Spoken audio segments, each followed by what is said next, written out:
যে ছোটবেলায় রং তুলি ছুঁড়ে ফেলে দিয়েছিল, সেই রং তুলি তার শেষ বয়সের সঙ্গী হয়ে উঠেছিল। বিশ্বকবি রবীন্দ্রনাথ ছিলেন বহুমুখী প্রতিভাবান শিল্পী, সেটা আমরা সকলেই জানি। কিন্তু তিনি যে একজন চিত্রকর, সেটা আমরা অনেকেই বলতে গিয়েও বলতে পারি না, কারণ তার ছবি অনেকেই দেখিনি। শৈশবকাল থেকে শিল্প পরিবেশে বেড়ে ওঠার কারণে শিল্প ভাবনাটা ছাড়া তিনি অন্য কিছু ভাবতেই পারতেন না। ছোট থেকেই তিনি বহু কিছু রচনা করেছেন, যা গোটা পৃথিবীবাসীর মনে আজও অমর। 60 বছরের পরে তিনি ছবি আঁকতে শুরু করেন। প্রায় 2500-এরও বেশি ছবি আঁকেন।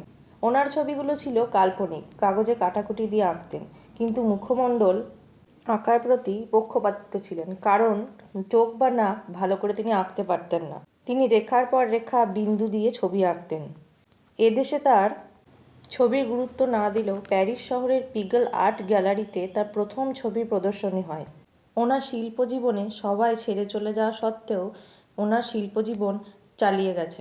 থেমে থাকেনি ওনার লেখালেখি, গান, কবিতা, উপন্যাস, নাটক, ছবি আঁকা। তাই এরকম শিল্পী মানুষ রূপে নয়, ভগবান রূপে এসেছিলেন আমাদের পৃথিবীতে। ওনার শিল্প সাধনাকে প্রণাম জানাই। ওনার শিল্প সাধনা বেঁচে থাকবে আমাদের সবারই মধ্যে।